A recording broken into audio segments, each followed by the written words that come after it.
episode number 6, and I'm here with my boy, David Gleason. Awesome. Glad to be here. Thanks. You going for a high five? I think We're going so. for one of those. Okay, for one of those.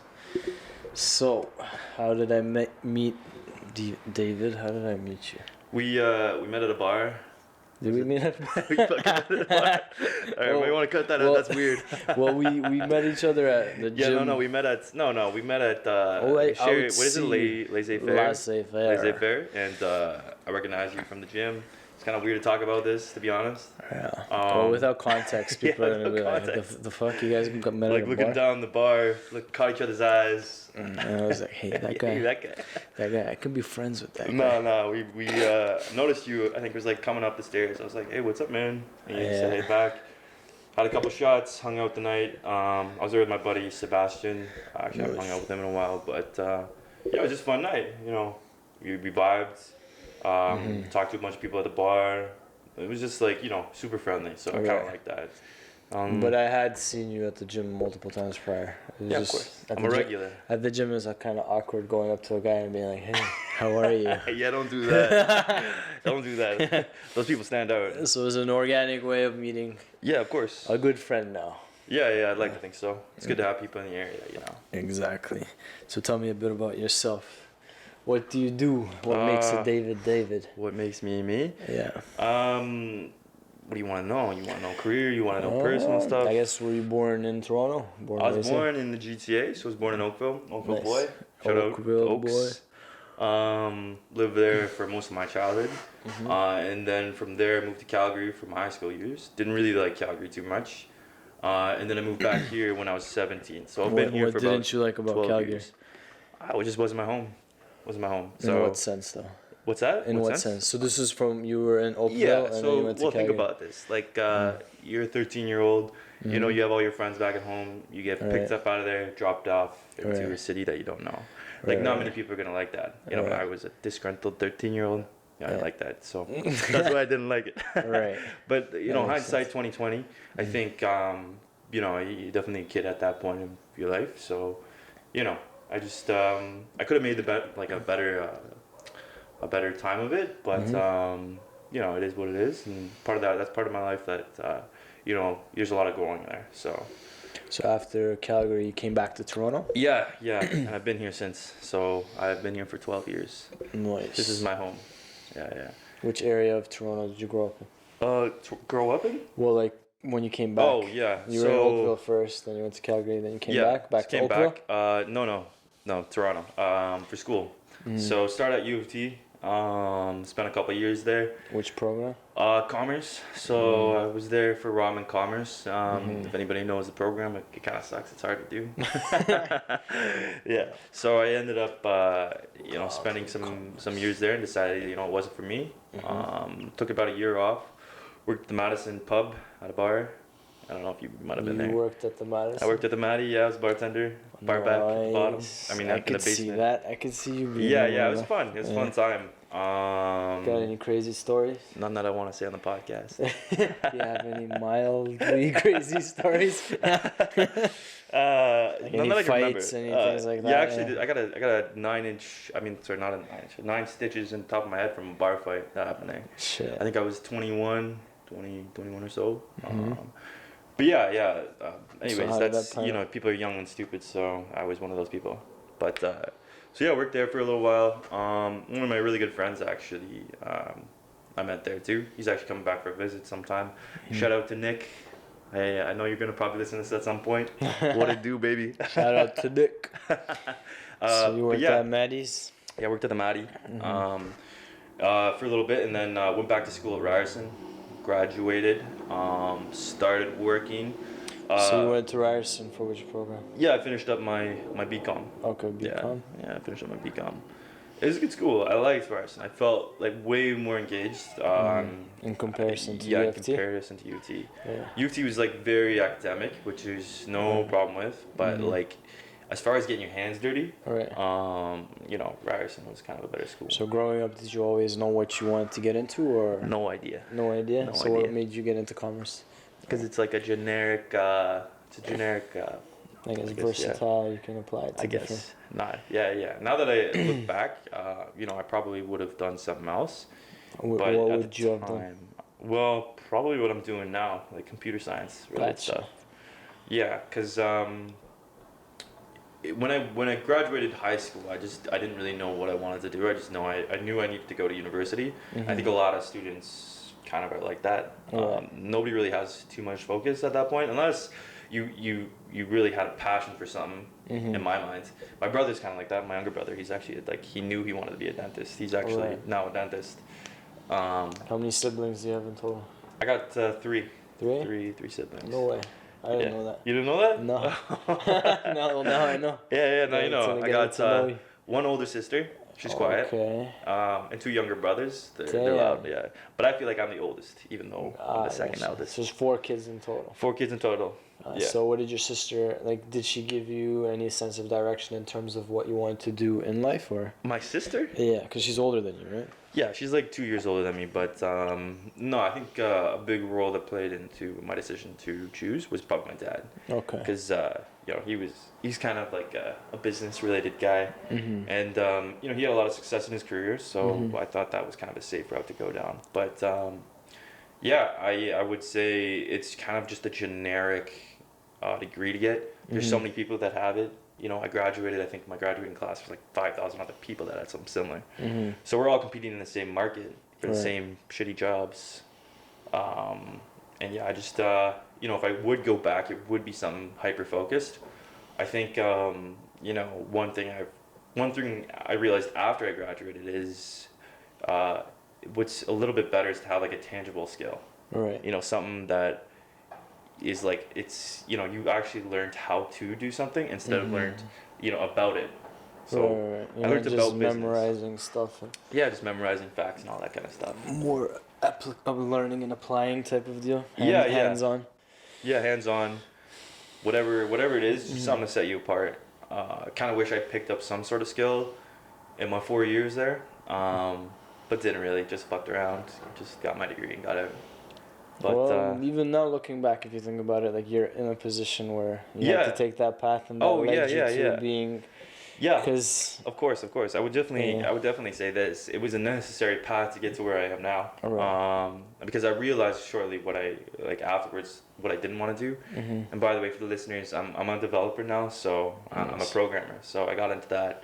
But what happened, I would have never ended up at that kind of decision unless I had taken the path I had, because it showed me what kind of jobs I didn't want to have, and what kind of jobs, what kind of work cultures I didn't really want. What kind of bosses I didn't want to have.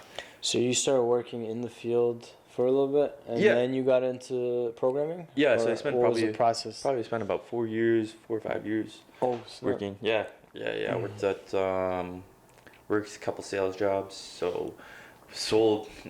There's a couple people who probably could relate. They probably ended up in some really crappy door-to-door sales job after graduating from BCom.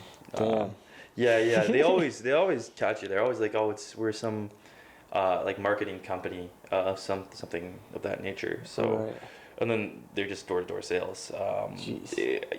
After doing it for a little while, I kind of knew what I was getting into, but I kind of wanted to do it regardless, because I was like, this is going to be tough. But what I learned from here is definitely going to teach me a lot more than probably I'll learn from anywhere else. And it was tough. It was for sure tough. I think I did that for about 8 months. I was pretty good at it to a degree, and then near the end, I just got, disenfranchised with the job. I just didn't like it. So what would you do exactly? You sold, literally go door to door. Door to door, and I sold business to business. Okay. And I sold debit machines. Debit machines. Well, think about it. Okay, that's a little bit different though. I'm not selling knives or Tupperware. You're not going for newspapers. No, but I was selling. Subscriptions or anything. No, I was selling debit machines, but it's hard to do. Like, you imagine walking into a business, a restaurant, for example, and there's people there. You don't know anybody. You got to go up to the cash register and be like, "Can I talk to the owner?" Right. And then from there, you just got to randomly strike up a conversation about their debit machine and try to sell it. How's your debit machine? How's your debit machine? It's like, I don't think about it. Right. But it taught me a lot, and it put thick skin on my back. Had some like awkward encounters. I remember once some guy got physical with me. No way. Started telling me to go fuck myself and everything like that. I just walked in and I was just like, you need a dub machine, and like immediately got angry. I'll never forget just that. Because you asked him about whether or not he needed a debit machine? Yeah. He was like some tattoo artist out in Burlington. Hopefully he hears this, but fuck you. So you go in, and then what happened? What was the story behind that? He was super aggressive and just yelling at me, getting physical with me, pushing me and shit like that, and telling me to go fuck myself. And I was like, man, first off, you don't know who I am. Right. Like I could be just. So a you nice literally guy. just walked in. Paint the story. You walk in another day at work. Yeah. You walk in. You see his. Did you ask for the owner? Yeah, I asked for the owner. Okay, I was like, so he comes out all tatted up and everything. Yeah, it was a tattoo. It was a tattoo parlor. parlor. A tattoo parlor. Yeah, tattoo parlor, and he was super aggressive, like immediately, and like in what sense? Just like abrasive demeanor. Just demeanor. Like, what do you want, man? Like kind of like that. I'm like, he was having a bad day. Immediately, I'm like, whoa, on guard, and then. I bring up his debit machine. He's like, don't you fucking tell me. It's like, you're talking about this debit machine. You try to sell me a debit machine? He's like, go fuck yourself. And he gets in my face and shit like that. And I was just like, holy shit. Like, you're like, fuck you, man. Like, this is awkward. And it's like, I'm a nice guy. Like, I get along with most people. But, like, have some respect for at least another human being. You just caught him on a bad day, maybe? No. He just didn't like debit. He just didn't like debit machines. He's like, there's something wrong with debit machines. Yeah. It's pretty funny. Yeah, but it was awkward. But that job taught me a lot. It taught me a lot. And then from there, I ended up working at the Princess Margaret Cancer Foundation. Worked there as a corporate or community engagement specialist, so I helped raise funds for stuff. Nice. That was a good gig. It taught me a lot. It kind of helped form my opinions on what I think I need to do as far as like, or not do, but help form my opinions of where I wanted to see my career and stuff like that. Because I spent about 2 years there. In the end, it just didn't work out just because they didn't give me the promotion that sort of I thought I deserved after I'd been there for 2 years. So at that point, I had to just consider my options, and I left because I just wasn't having any growth there. So I needed to have some sort of focus and some sort of path. And then from there, I went on to work for a marketing company called Fervent Events. Great spot, really, really cool guy, Callum. Abby as well, she's cool. Tara. So a lot of shout outs. Yeah, a lot of shout outs. I think Penny, they're still there. Nice. But yeah, it was a fun spot to work. Worked on a couple of marketing campaigns. I think I worked there for about a year and a half or so. That taught me quite a bit as well. It taught me how to manage people. So I was an account manager there. So my job was actually meant to be sort of a campaign manager. So I would have the idea, create the idea, and bring it all together. And then after that position, I kind of thought like all the jobs I previously had were kind of, anybody could do them. Right. Now you're kind of catered towards something. You have a skill base that. Yeah, exactly. Exactly. Yeah. So I just felt super soft. Nice. So going back to before you did all the marketing stuff, and what were the, I guess, biggest things you learned throughout that 4 years of experience in terms of just conquering your fear and approaching people in any regard, it's hard to do. Yeah, it's hard to do. Yeah. It just taught me to talk, I guess. So like when it comes to conquering, are you still nervous when it comes to approaching like anyone in like an awkward situation? Yeah, 100%. So even now after all that, you're still... But I've learned to, even inside, like I'm shaking, but like keep your cool and just talk, just have a good time. Right. So like it taught me to, even though you might be nervous on the inside with the kind of these situations, you still are composed, I guess. Like I had a training session not too long ago with the government of Canada. So I was training them on a new search tool. Okay. And this is like a room of people who've been in the industry for like 10, 15 years. Right. And I'm training them on this tool. Right. Which is like, I'm just sort of learning a lot of this. But, you compose yourself, keep yourself calm. Right. And even on the inside, you're shaking, you're nervous, but... Just having that confidence and courage. Yeah, well, what it is just like it's experience of just of being in that situation so many times, like you're shaking on the inside, but you know, outside keeping you're your cool. composure, on the Yeah. outside. Yeah, but I feel like if you continuously you're in that type of uncomfortable situation, you get used to it eventually. Yeah, you right? get used to being uncomfortable. Right. So yeah, that's the key too, right? Yeah, you Getting get used comfortable to, with being uncomfortable. because a lot of people, when for example, like in situations where it requires someone that's very confident or whatnot, you assume like a comedian or a performance artist or whatever. You're like, okay, that person has a skill. They're not scared. There's no nerves involved. Yeah. But in reality, they're shitting their pants. They're shitting their pants on the inside, and then after they're done. And I can relate to that in like many situations too, like in regards to like I manage people at work and different teams and stuff like that. And when you're in that flow state, you're not paying attention to like those. Then you get into like that rhythm where you're not too self-conscious and you're not questioning everything that you're saying or whatnot. 100%. So after the 4 years you did that, now you're in programming. And so you're still doing programming? So yeah, I'm still doing programming. So I gave it some consideration, and I thought like, look, anybody can do this job. You know, I might be good at it, but that's like subjective. You know, who rates it? You know, my boss rates it, or I rate myself, or whatever. You know, there's not really any concrete way to be like, yeah, this is, you know, you're doing good at your job. So I just, you know, I had to take into, you know, account my skills and like list them out, I guess, and see like out of all of this, I guess what's like sets me apart from everybody. And I came down to like, there's absolutely nothing. Maybe confidence, maybe just experience, but anybody can gain that. So I decided to go back to school. At first I was actually considering graphic design. What you do? Yeah. So 3D or 2D? I don't even know. Just some sort of digital art. Okay. So I was like, just do it. I want to do something. So I picked up like what is it, like an art book? Not a coloring book, but like, you know, a sketchbook. Like a sketchbook. A sketchbook. So just a generic art book. Yeah, I spent a couple months to the store and like, I have one of those art books. Yeah, and I grabbed a sketchbook and just started teaching myself stuff. Dope. How long ago was this? This was, I don't know, like 3 years ago or something like that. Quite a while ago. And then, you know, just tried doing something else. Right. And then I quickly realized after a couple months of doing it, you know, I'm not a good artist. And I was like, this is not for me. It takes time. Yeah, it takes time, exactly. Yeah. But so for me, I realized maybe this isn't what I need to do to kind of separate myself from everybody else.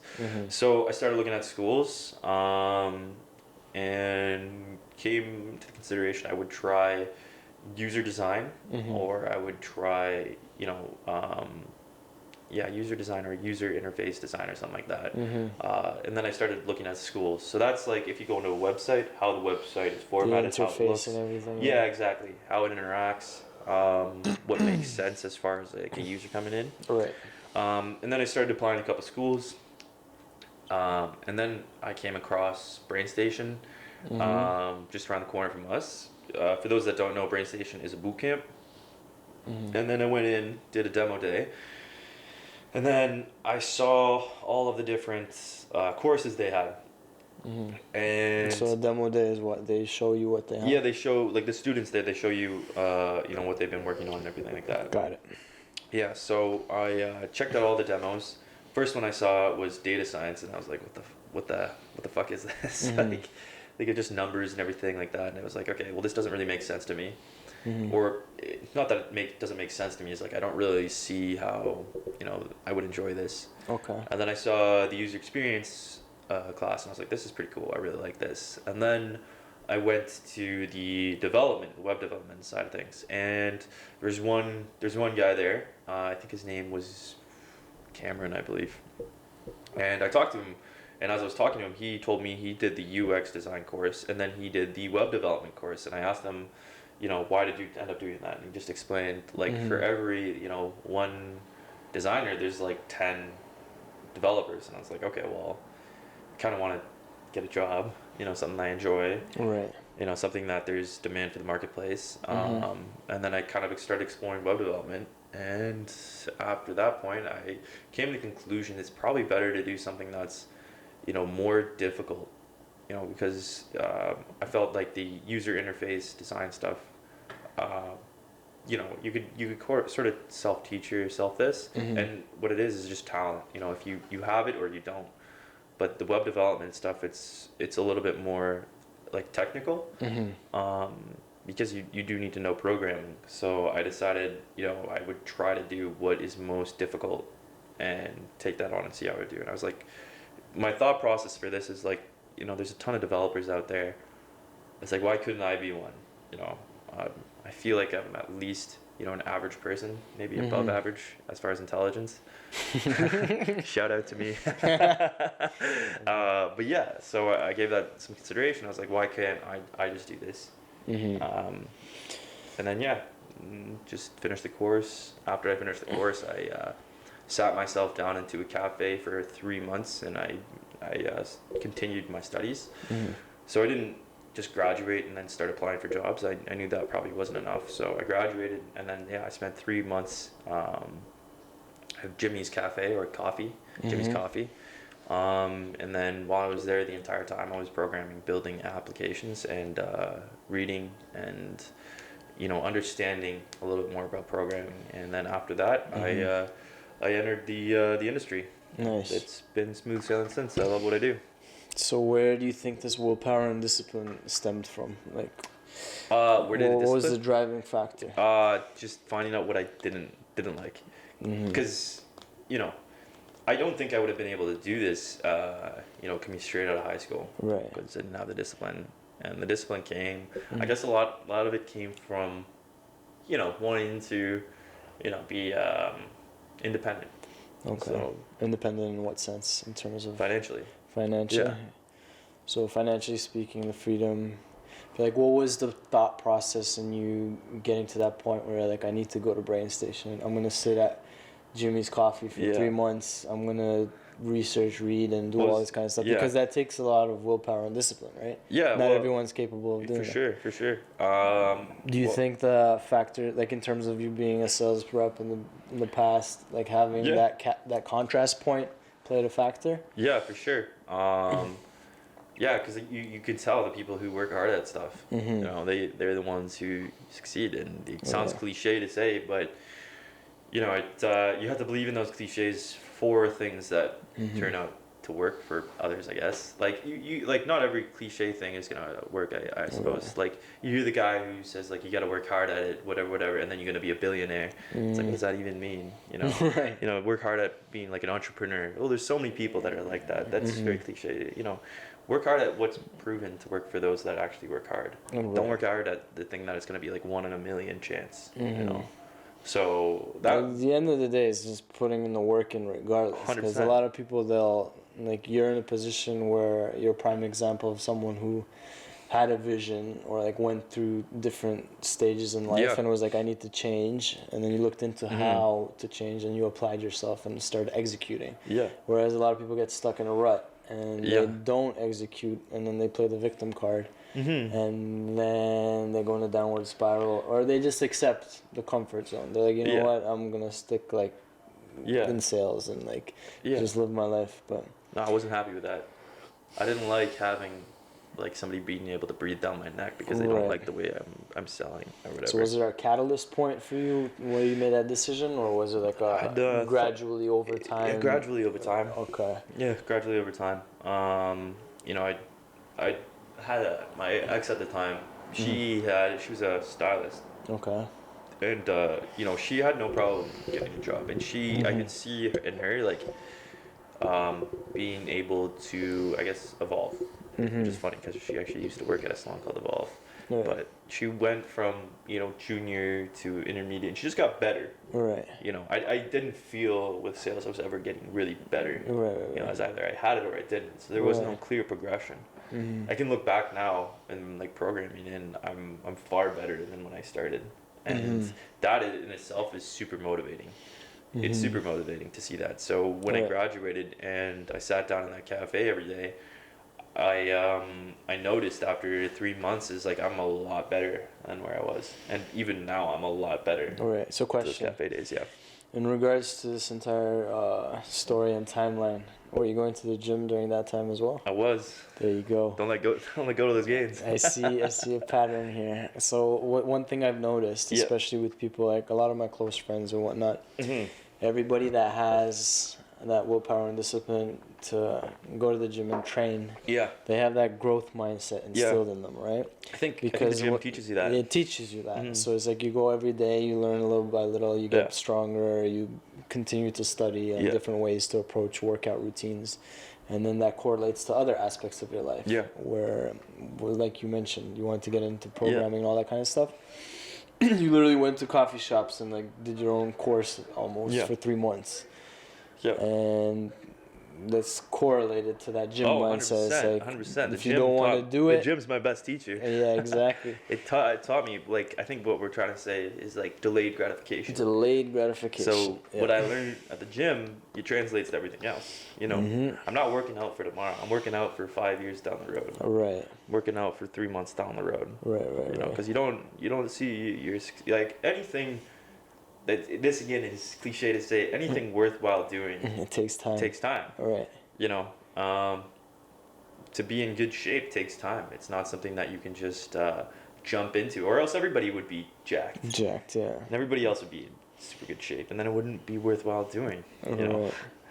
Yeah, and same thing with programming. It's you know, it takes time to get good at it, and you can tell. I guess the good developers from the bad ones. The good ones are putting in time to learn, you know. And one thing is as well, I guess maybe the gym can relate a little bit to this, but always stay humble, you know. You're never gonna know everything, you know. Always try to learn, always try to grow. Like the gym's like that, you know. Always trying to grow, always trying to do better. And same with programming, you know. You don't think you know everything, because as soon as you start doing that, you know, you get left behind. Or if you reach a point where you're like, okay, I already know everything, and I made it. You don't know anything. You can't do that at the gym, and that applies to life too. Because some people have that mindset as well, right? No, it's like I'm in the place where I'm comfortable. I kind of know what I need to know to get by, and it's like that's gonna lead to boredom and unfulfillment, and you just have that void in your stomach kind of bubble. For sure. I think it's worthwhile to say like, the chase is always. Is the goal.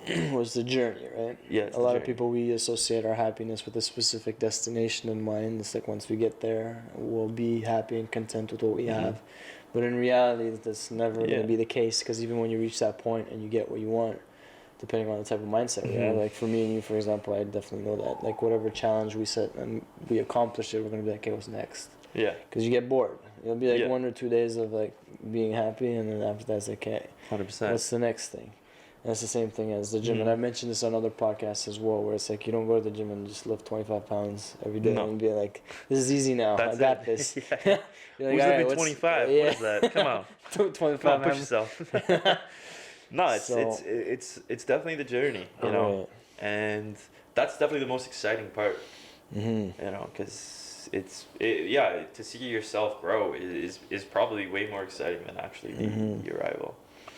Yeah, and nowadays too, there's a lot of people to look up to, and there's YouTube videos for everything in terms of gym routines and schedules, diet plans. Even when it comes to mindset and like applying yourself to specific industries or how to get somewhere, the information is readily available. Like, I do think that can be a little bit dangerous. It though, is, because you're always comparing You're always yourself. comparing, but in comparison to the past where none of that was available. Yeah, for sure. You didn't know what you were doing, right? So if you have like a good filter system in terms of knowing what to search for and like then applying that, it can be very beneficial. I would say too, like it's good to a degree to have that comparison as well. Right. It's good to be like always a little bit. It's there weird needs to say to be like, a balance with the competition too. Like healthy competition is definitely necessary. But like never be like what is it, like content.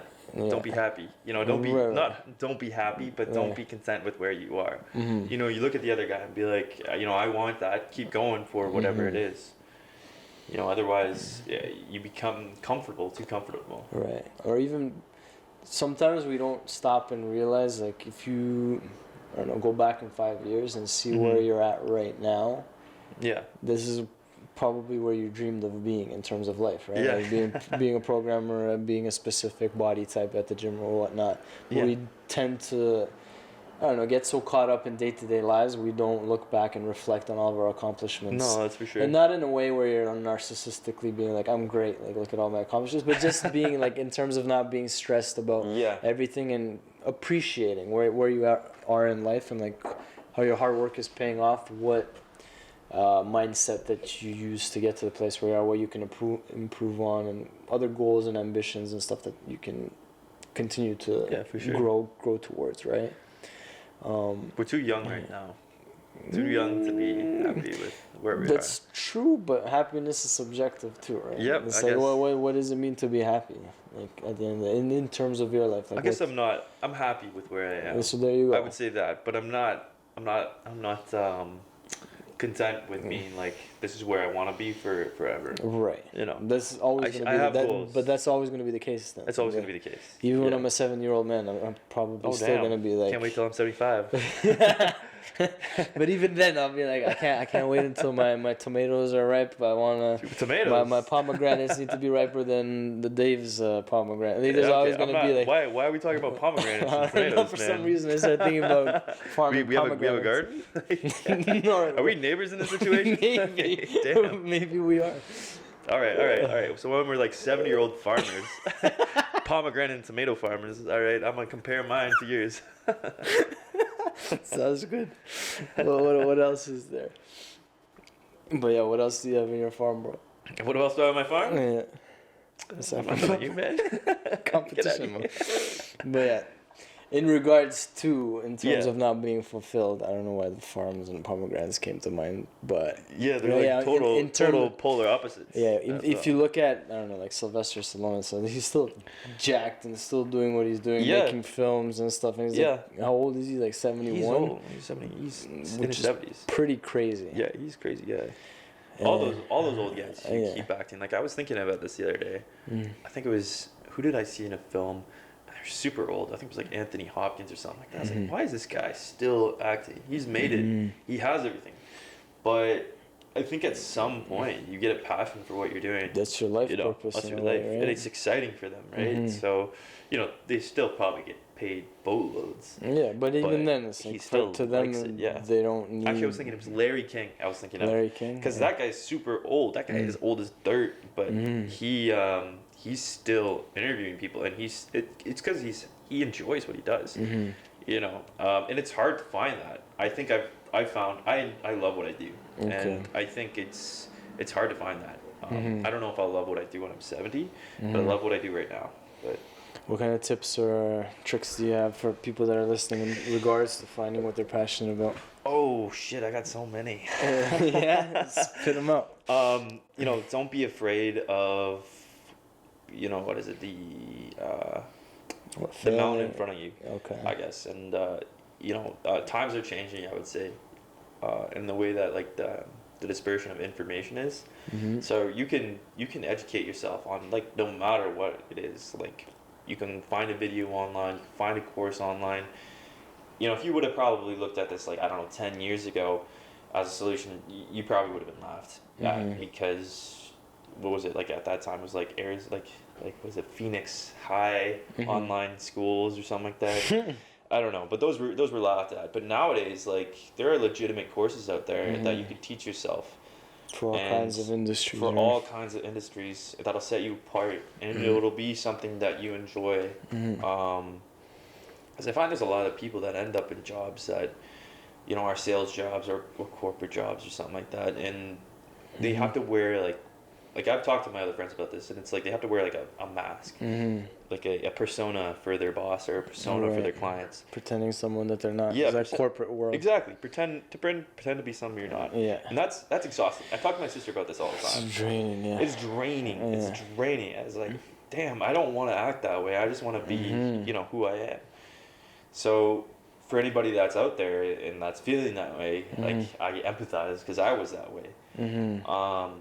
And then what I did was I gave myself like a technical skill, and give yourself a technical skill, an edge in the industry. Right. And then what happens is you'll realize if you land a job in that industry with that technical skill, even though you might have a boss, your boss might come to you for something, but you're the one to tell him what to do. Like he might come to you and say like, look, I want it this way. You'd be like, it's not gonna happen that way. I'm sorry. You have that creative input based off of your skill set. Creative input, and you have that expertise. So what you say goes, and I like that power. It's a good power dynamic to have. I feel like I don't have a boss. My boss is essentially like making sure my clients are happy. Well, you have something to bring to the company, right? You're just not a cog in the wheel. You're not doing grunt work. That's the key, I feel like. And going back to what you said earlier, and it makes sense too. It's like when you took that break in between thing and went to the art store and asked for the art book. Yeah. You were craving creativity. Yeah, I was creating creativity. I was creating something that set me apart. And I feel like a lot of people are lacking that in their lives, because that's what we're like. Ultimate fulfillment definitely comes from creativity. Yeah.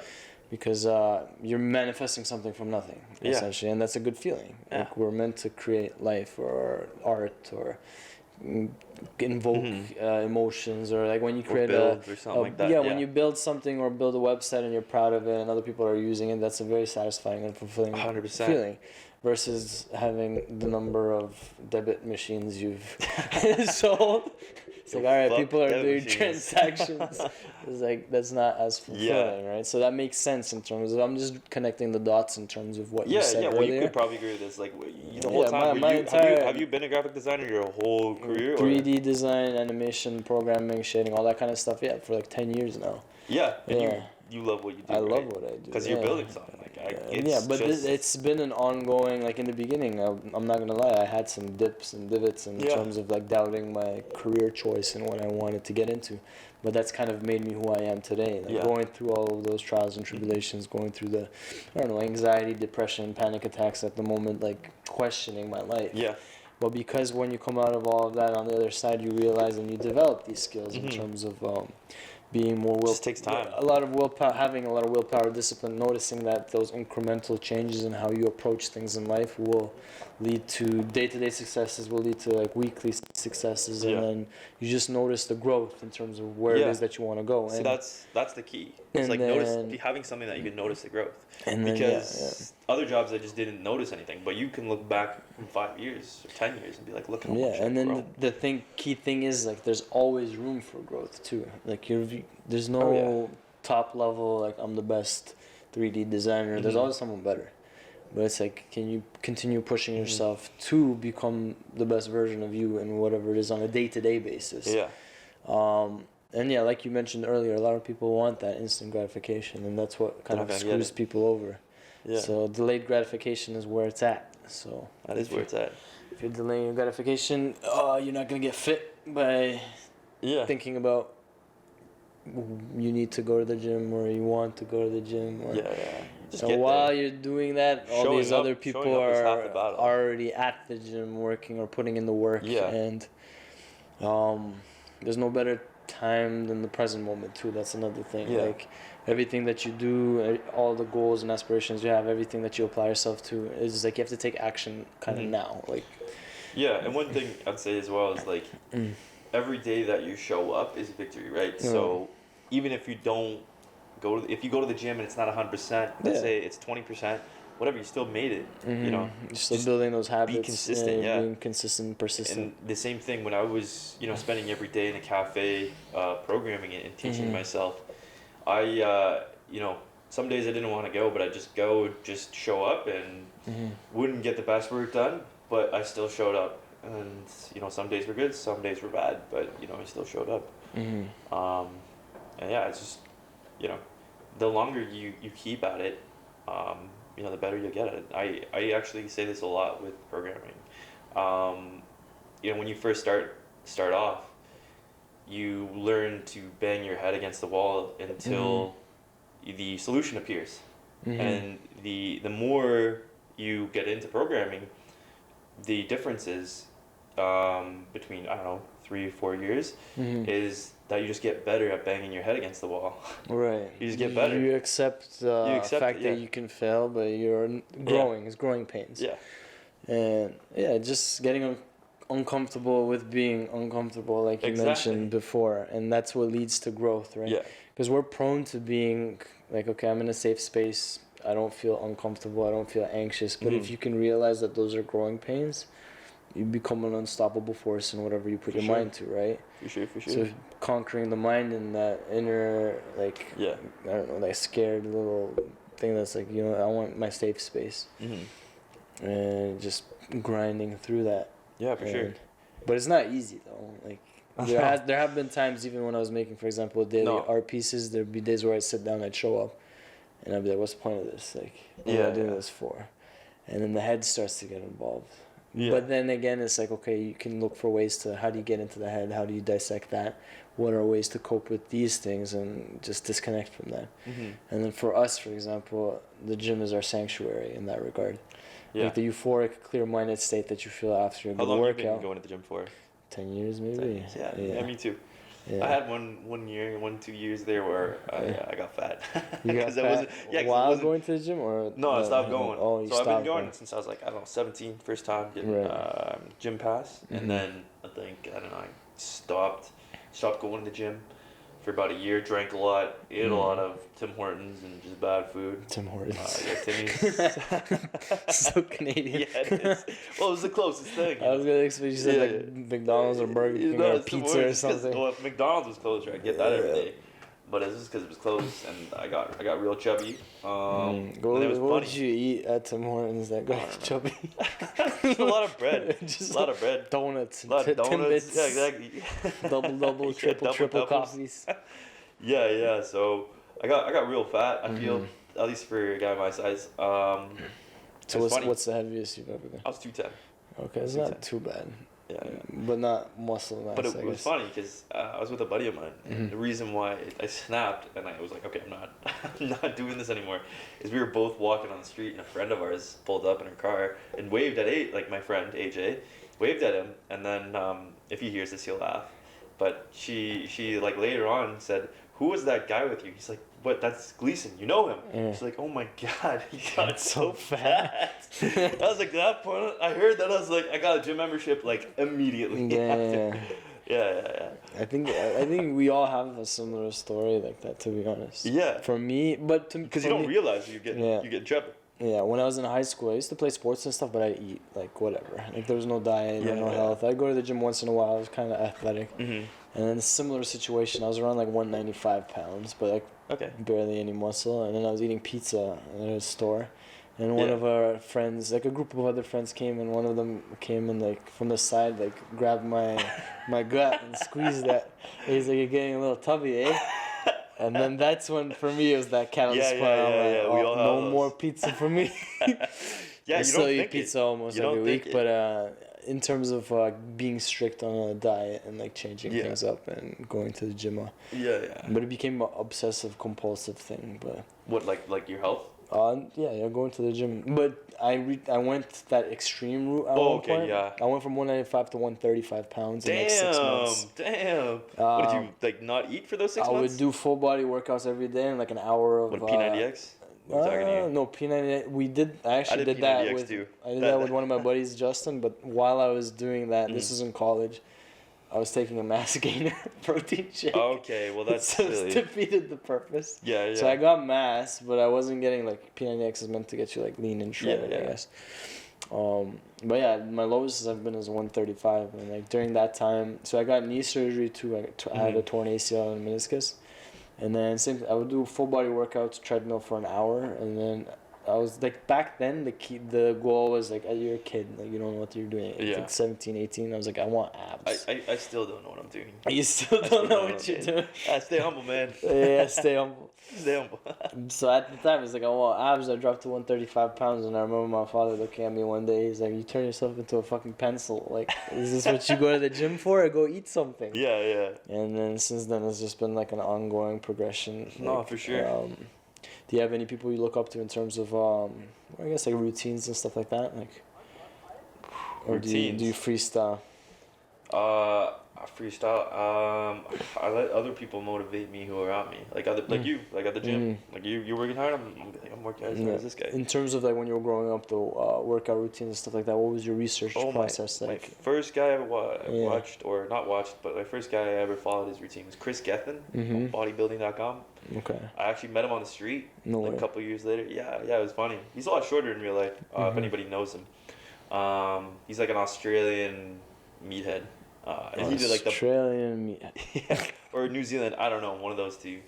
And yeah, he did this whole 6-month transformation thing, where he went from fat to not fat, I guess, or jacked.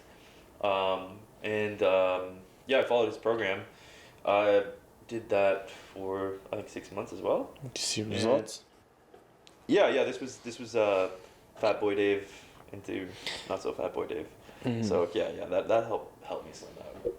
But yeah, I followed his program. The one thing I felt with it was like all over the place, which is fine. So like every day was a little bit different as far as the routine goes. But I feel like what's really sort of helped me come into my own, I guess, program is just like just playing around, trying other people's stuff, seeing what works for you, get somebody else's program, I guess, because I looked at it like this, like I'm no like scientist when it comes to this stuff. Right. So somebody's already made a program out there. That's probably good for you. Right. So give it a try, no matter what it is, but then tweak it a bit, to what your goals are. So if you want, I don't know, a bigger chest, maybe do some more bench or something like that. Are you strict when it comes to your diet, or have you been? I have been. Yeah. I have a bit of philosophy when it comes to dieting. So what I do is first I calculate the amount of calories that you should be eating to maintain your weight. There's easy calculators online. So let's say you're supposed to maintain your weight at around 3,000 calories, 2,500 or something like that. Okay. Your size, you're probably around 2,500. So at that point, that's what you should be eating. Then what you should do is calculate how much you're eating per day with MyFitnessPal. There's tons of apps out there. Don't be stingy on the food. Eat what you typically eat, but calculate all of that. Then you know whether or not you're eating what you should be eating, or if you're eating too much. Then what you do is, if you have the bar set and you're eating exactly the right amount, depends on your goals. If you want to gain weight, add another 20% of calories. If you want to lose weight, decrease by 20%. And then also too, while you're doing all of this, take into consideration your cardio, and then take into consideration your protein. So typically it's about 1 to 1.5 grams of protein per body weight. But yeah, so that's a little bit of my philosophy.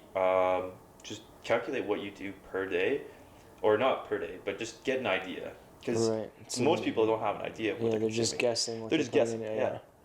But then the results are going to be all over the place too. Yeah, so just do it once. Then you'll have an idea of what you're consuming. So, I know what I eat per day, and I know what it comes out to be roughly. Maybe one egg is bigger than the other egg or something like that, but I'm pretty close of what I want. So if I have my diet down to a science, then I can know if I want to gain weight, which I have. I don't know if you can see the belly. It's not Tim Hortons.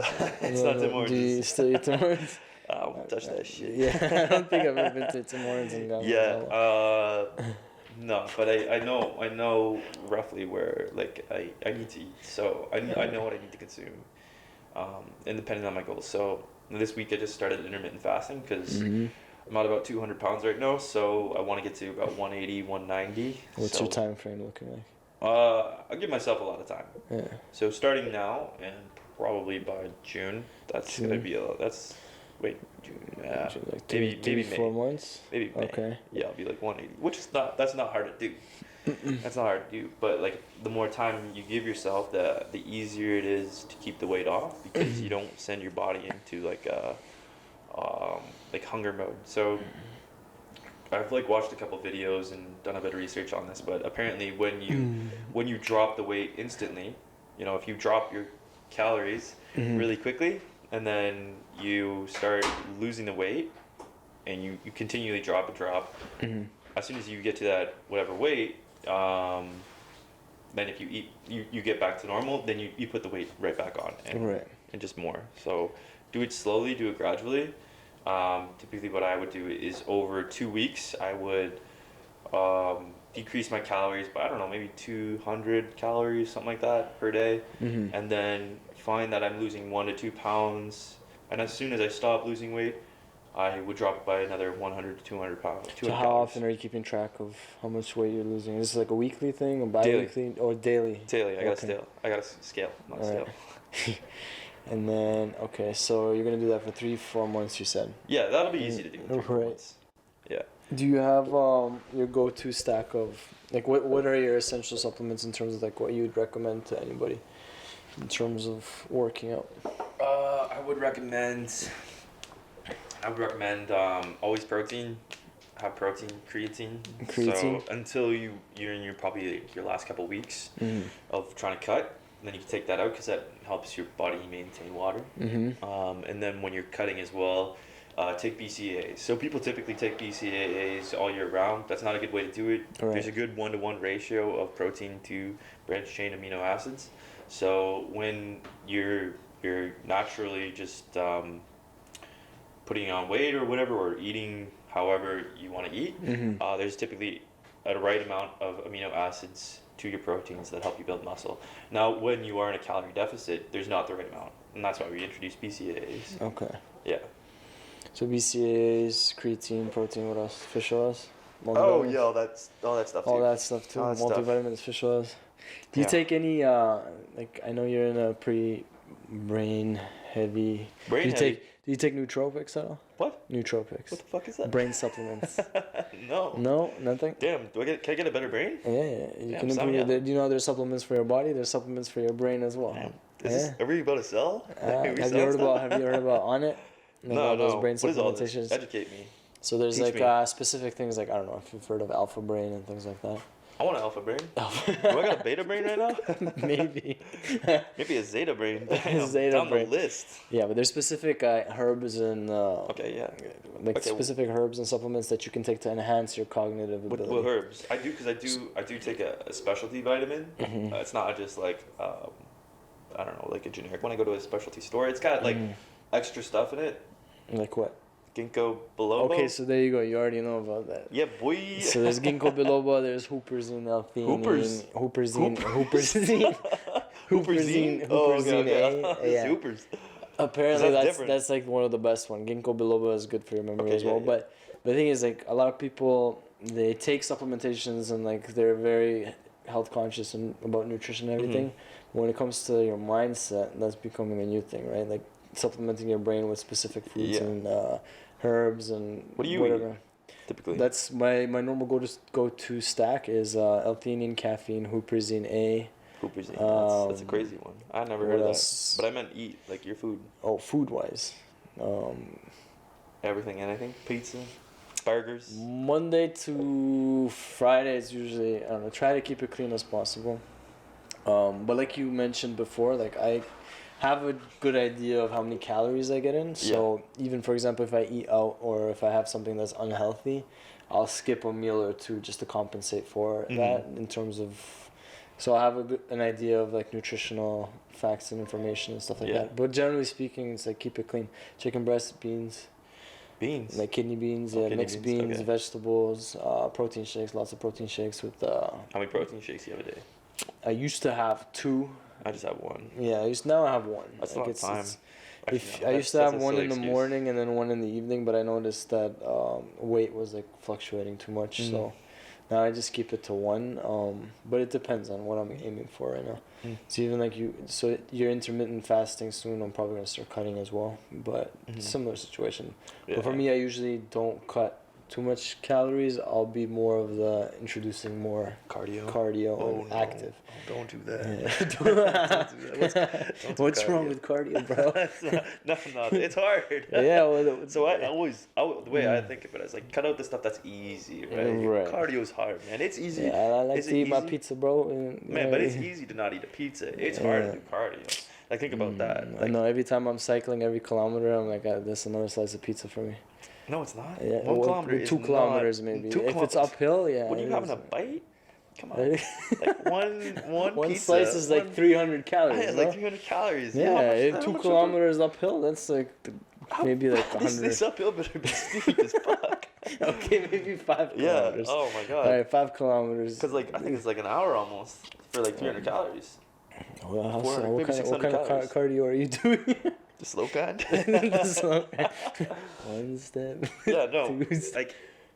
Yeah, fair. Everybody has their own way of losing weight. Yeah. I like to take the lazy way. Just don't eat that much. I wouldn't say it's the lazy way. It's probably the smarter approach. Yeah. Well, I'll introduce cardio later down the road. So I just start with what's easy. I start with not eating as much. I don't even like eating breakfast, to be honest. Yeah. I've been Reason eating. being? What? Why? Why? Because it's just I gotta wake up extra early. I gotta cook every morning. Mm-hmm. I gotta eat, and then I gotta get ready for work. So. I just, if I could avoid that. So I just started this weekend. It's a blessing. So it's like nice to just wake up and shower. Not and worrying work. about food at all. Not worrying about food. Not worrying about cooking the 4 eggs I eat plus all of the other hashed corned beef. I think is what I eat as well. Corn hash beef. Corn hash beef. I don't know. One of those in that order. I remember you mentioning that to me. Yeah. So having to do that every morning. I've been doing that for like 6 months. So I get that extra 30 minutes of sleep in the morning, which is nice. Nice. So I'd rather do that. And then like later on in the afternoon or noon, it's, I get like maybe 1 hour of being hungry. And that's it. And then I start eating. So do people come up to you in regards to nutritional advice, like weightlifting advice and stuff like that? Yeah, actually I had somebody ask me today. Today? Yeah. At the gym? At the gym. He asked me about, he's like, I was doing like, was it underarm cable thingies? You know when you go like this? Yeah. Yeah, I don't know what they're called. Upper backs? No, what is this? I don't know. I don't know, when you have like the thing. You know when you have like the 2 dumbbells and you like... Oh, okay. What is that called? Underarm pec raises or no? Yeah, nobody knows what that is. Okay. So. He asked me about that. He was like, look, I'm getting really, I'm starting to get into working out. He's like, would you recommend this thing? And I was like, just stick with the basics, stick with flies, stick with incline, and then incline flies. If you want to do this is like a finisher move, right. If we're doing. So back in the day, people used to ask me all the time, and then I just created a long document with like 3, yeah. I have a workout program I actually pass around. Yeah, so yeah. I feel like it reaches that point where so many people ask you, like, you know what, I'm just going to write down a program for everyone. So my workout program actually comes from about 1.5 years ago. Oh, it's pretty recent. I got a buddy who I used to work out with a lot, man. Big ass Barbados guy. Zuri. What's up, Zuri? Shout out. But yeah, this guy helped train me a lot and showed me a lot of the ropes. Nice. And then he gave me a workout program about 1.5 years ago. I'm just stuck with it. It's really good. It's essentially what it does is it's super high volume. And then also you do this thing called a refeed, which is I don't know if that's a technical term, but it's in terms of carbs. No, in terms of lifting. Okay. So the next day, what you do is you re-work out the previous day's workout. So let's say I did bench or squats. Yeah, let's say I did legs today. Okay. I do legs, but I do them in a certain range of reps, as well as weight. And then the next day when I come in, I'll hit the legs in the same fashion, but within a much higher rep range. So it's like a hypertrophy style. Yeah. You got it, man. Yeah. So essentially what that is, it's like you have a higher rep range with like a medium weight, and then you have another day in the week where you go heavier and like low reps. Exactly. Yeah, I've stuck with that, and it's good. Yeah. Man, my workout sheet, I would have like intermediate workout, beginner workout, advanced workout with all the diet plan in terms of what I'd eat at the time. Yeah, okay. And I break down as well, like in terms of working out and being healthy is 33% gym, 33% diet, 33% sleep. 33% sleep. And then someone, like in terms of balancing all those three things. How do you leave instructions for sleep? I don't know. You just go to bed, do a body scan, meditation, put your head on the pillow, close your eyes, and then wake up 8 to 10 hours later. And someone came up to me and was like, "What's the last 1% for, bro?"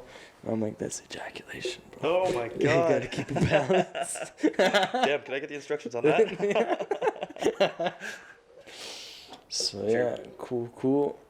And then so question.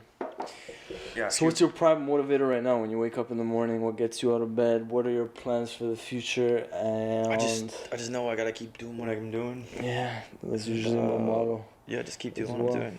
Like I put the building blocks in place. That Nice. if I keep doing what I'm doing, within 5 years, like I'll be at a very, very comfortable place. My primary objective is actually to travel the world while I work. I know a lot of people aspire to do that, but I want to do it in a way that's. So you want to be one of those digital nomads? Digital nomad, yeah, exactly. Cool. So my cousin, she does this. So she travels the world, and as she travels, she works at these like remote colonies. Last one I think she was at is like in Colombia or something like that, and it's just people who work remotely from around the world, just like aggregate at these locations and work on their projects and stuff. So I want to do that. That's dope. Yeah. So, what about you? What motivates you? Me, I'm just gonna, like you mentioned, just like keep doing what I'm doing to the best of my abilities, and then see where life goes. Yeah. In terms of expectations and goals, obviously there's specific goals in mind, but the trajectory is always set, and it's just focusing on one day at a time. But yeah, ultimately speaking, wealth, not having to worry about financial situation, and being able to do what I need to do in life. Like if I want to go on vacation tomorrow, I can, while making money in a fashion where it's like passive, where you're not putting in just specifically hours to output. Yeah, money is for sure important. It is, but it can make life easier, but it depends on the type of lifestyle you want. Right? But yeah, for me, it's like if I meet my bare minimums and all the requirements, I'll be happy. But if I can make it more enjoyable along the way, and it just requires a little bit more work. Diamonds on your diamonds. Yeah, dollar bills, yo. Dollar bills. You just make those commas, get those commas in that checking account. Yeah. Hundo P. Hundo. That's cool. Money's great, but it's not everything. That's for sure. I think it's, for me, like what I really want is just to, enjoy what I'm doing. That's the key. And make money while I'm doing it, but. Projecting into the future and being like, I'm gonna be happy when, like we mentioned earlier. Yeah. It's a waste of life. Yeah. So. You still doing those breathing things, by the way? Yeah. You want to do one right now? On the podcast. Have an awkward pause? Yeah. No, I was gonna ask. How did you get into that? How did I get into that? That's a long story. So basically, I'll give you like a brief summary of what happened. So essentially, when I was in high school, in terms of my trajectory through life, I was unsure of what I wanted to get into career-wise. So I applied to different universities for architecture and accounting, and I got accepted to some of them. And then last minute, split decision, I was like, you know what? I want to do something that I'm passionate about. Good for you. So I asked my pops, I was like, can I do something outside of what the cultural norm is or what you guys expect me to do? Like, he's like, as long as you make something of yourself, like, it doesn't matter what you're going to do. So he kind of gave me the green light. And like back then I'm the oldest in my family. So it's like, you have no one to like look up to. You think your parents know what's going on in your life, and like they have but then you kind of realize down the line they don't know what the hell they're doing. Depending on the parents. So then I went to school for 3 years. I did like fine arts and like digital arts, and then once I graduated, so due to family circumstances and like just financial situation, being the oldest in the family, choosing a career path that was kind of black sheep in a way, like all my other friends were like going to engineering schools and stuff like that. I came out of school with a pretty crappy portfolio because I just learned the fundamentals and the basics. For sure. So I knew how to draw and whatever, but applying like the 3D knowledge and... you graduated with fine arts, you said? Fine arts, yeah. Fine arts and digital arts. My sister graduated with that. You should give her some motivation. Sounds good. She hates what she does now. She's a secretary, but she's a pretty good artist. Yeah, it's just, you need to get the breakthrough into the industry. Once you get your foot in the door, it's pretty, like the industry in terms of creativity and the digital industry, for example, is booming right now. So yeah, while I was in that stage of life, I graduated. I was looking for a job. I finished an internship. It was a pretty shit internship, and then whatever gets the experience. And then I was, for like a month, I was like, okay, I have money that I owe. I had been working like previously at other things, so I was like, okay, I'm in survival mode now. Yeah. And I reached a point where I started to mentally break down. Just spiraling, like becoming more, like through college too, I was becoming more, you feel like you're trapped. There's like suppression of emotion, there's a lot of responsibility, a lot of accountability. You have to be an example for your younger siblings, and there's a lot of pressure. So as a man, you're not supposed to express these emotions. So everything was being bottled up, all these stressors or whatever. And I had been working like just odd jobs here and there from like grade 10. So it was like grind for like so many years and not having like a proper outcome. And then realizing, okay, I put all my work and money, energy into this. What's going to be the outcome of this? It's like uncertain. Yeah. So because of that, I started. So I realized I need to make a new portfolio, and to do that, you need to put in the work. Like wake up early in the morning, and this is a long delayed gratification thing. So during that, I was like stressing whatever, and I came across guided meditations at nighttime. So it was like just, it would relax you. So mindset, I was very anxious growing up, lots of stress, and as I was doing that, my mind would quiet down, and my subconscious or whatever it was would tell me, it's like, hey, we're gonna get up in the morning at like 7, 8, as we do like for school or whatever, and we're gonna put in work 8 hours towards this new portfolio that you're gonna make. So after 2-3 months, I made a portfolio, like just continuously, because I noticed my headspace changing. And then through doing that, I got another portfolio, and then I landed a job. And through the job, like things were getting better, but in that job, I kind of cracked mentally. I had a panic attack. I didn't know what a panic attack was because I was doing very redundant. What is a panic attack? I don't think I've ever had. So I had a situation where I was doing. So I got into the industry. It was like an animation studio. I was doing pretty like shading and like texturing kind of stuff, and then I was put on like grunt work essentially. It was like effects. So at one point I had 3 computers like lined up, and I was doing one thing on one machine, rendering it, batch rendering it, sending it to the farm, going to the next. Yeah. And then I had a list of maybe like 13,000 shots that I need to work on, and that was like my next 6 months. Oh shit. So it was not creative, it was just very repetitive and redundant. So in my head I was like, okay, I'm in the industry, I made it, but there was all this bottled up emotion that I hadn't released. And one day I was working, and I came back to my desk and I was eating Thai food, and then all of a sudden my throat starts seizing up, everything starts to blacken around me. It wasn't just an allergic reaction? No, that's what I thought. I thought it was an allergic reaction. I'm like, I'm dying, I'm having an allergic reaction. So my heart started beating like crazy, and you feel like you're dying essentially. Like you're about to pass out, but not really, like you're about to die. So I was freaking out because I was like, what is this feeling? And I got up and I was like, literally, this Thai food is killing me. Like I'm gonna die. I'm like, who should I go to? So did you order from that Thai restaurant again? Yeah, probably. I think I went back. So I got up, I was like, who's the one guy I trust here? And I was walking towards him. It was a guy named Rob at the time. And then as I was walking, the symptoms kind of subsided. Yeah. And then, so I started walking on King Street. This was near St. Andrews Station. So I started walking around the block, and I started feeling better, but I had this knot stuck in my throat. Like, and it was like a ball stuck in the base of my throat. And one of my other buddies, he was studying to become a doctor. So I messaged him and I asked him, he's like, I'm not sure what it is. It might be acid reflux or like GERD or something. So I started doing research in that regard. And then what I realized, it was associated to your nervous system. So it's like suppression of emotion. If you keep suppressing your emotion, it leads to depression. And if you're constantly in that fight or flight armored state, you have a panic attack eventually. Because it was me kind of accepting, like, I'm trapped. But I'm like, everything's okay, like, everything's on fire. But you're not releasing that tension per se. So after that happened, I got into... So at the time, I was watching a lot of YouTube videos, and Elliot Hulse is, like, one of the guys Elliot Hulse. So he's like a strength camp guy, like a strength trainer. Like, he does powerlifting and stuff like that. But he's also he's very philosophical. He talks about, like, Carl Jung and, like, a whole bunch of philosophers, and he talks about the mind and the body connection. So he would go into like bioenergetic stretching, and in terms of your nervous system, like if you have trauma, it stays in your body if you don't release it. So like as a kid, if you're growing up, if someone yells at you and you kind of suppress that, like you'll flinch every time that person comes by again, or like you'll be defense mode. And as you do it, you're building musculature, like armor, like around you, like your fascia and everything retains that memory. So that's why specific people, when they do like deep breathing exercises, they become emotional, because you're releasing all of that built up trauma that you haven't ever released.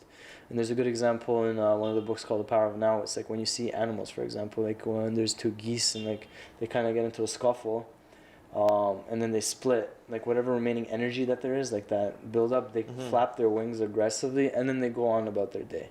Like they don't retain that anger. Yeah, Like they're not on edge afterwards. So we don't like, do that as humans. We don't do that as humans, but we have down, right? Exactly. We have that in our nature where when you get infuriated, there's an energy buildup. If you don't release that, where does it go? Yeah, are you talking about just like your interactions with other people, or just like just everything? Okay, so if you're in a traffic jam, someone cuts you off, that's a little bit like you're into your nervous system. But that's the thing, is like you don't release that. So how do you do that? For us, it's like we go to the gym or whatever. Like but in a sense, that's also stress, right? Like it's a stressor. Like if you do yoga or like stretch or like I don't know, sauna or take a nice warm shower, that's kind of relieving that. You're becoming more relaxed. But if you have none of that input or output or external output of releasing that